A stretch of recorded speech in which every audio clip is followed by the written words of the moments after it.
സീസണിലെ അവസാന ഹോം മത്സരം കഴിയുമ്പോഴും എനിക്ക് ചോദിക്കാനുള്ളത് ഇതാണ്: എന്തിനാണ് മനുഷ്യൻ ഇങ്ങനെ ടെൻഷൻ അടിപ്പിക്കുന്നത്? ഒന്നിൽ കൂടുതൽ ഗോളുകൾ നേടാനുള്ള ഫയർ പവർ ടീമിലുണ്ട്. കളിയുടെ ആദ്യം തൊട്ട് തന്നെ കളിയിൽ നല്ല കൺട്രോളും കാര്യങ്ങളും ഉണ്ടായിരുന്നു.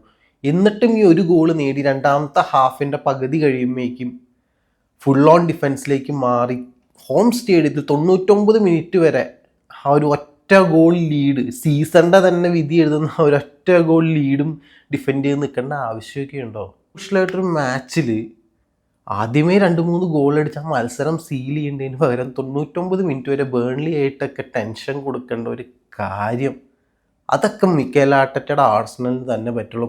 ഡിഫൻസിന്മേലുള്ള കോൺഫിഡൻസ് ആണ്, സമ്മതിക്കുന്നു. ബട്ട് സ്റ്റിൽ അത് ഓക്കെയാണ്, ഞങ്ങൾക്കത് മതി എന്ന് ചിന്തിക്കാനായിട്ട് മിക്കേൽ ആർട്ടറ്റയുടെ ആർസണലിനൊക്കെ തന്നെ സാധിക്കത്തുള്ളൂ എന്നുള്ളതാണ്.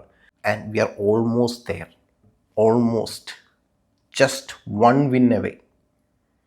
ക്രിസ്റ്റൽ പാലസിനെതിരെ പ്രീമിയർ ലീഗ് സീസണിലെ ഈ സീസണിലെ അവസാന മത്സരം എവേ മാച്ച് സെൽഹസ് പാർക്കിൽ, ആ ഒരു മാച്ച് നമ്മൾ വിജയിക്കുന്നതോടു കൂടി 22 വർഷത്തെ നമ്മുടെ കാത്തിരിപ്പ്, 22 വർഷത്തെ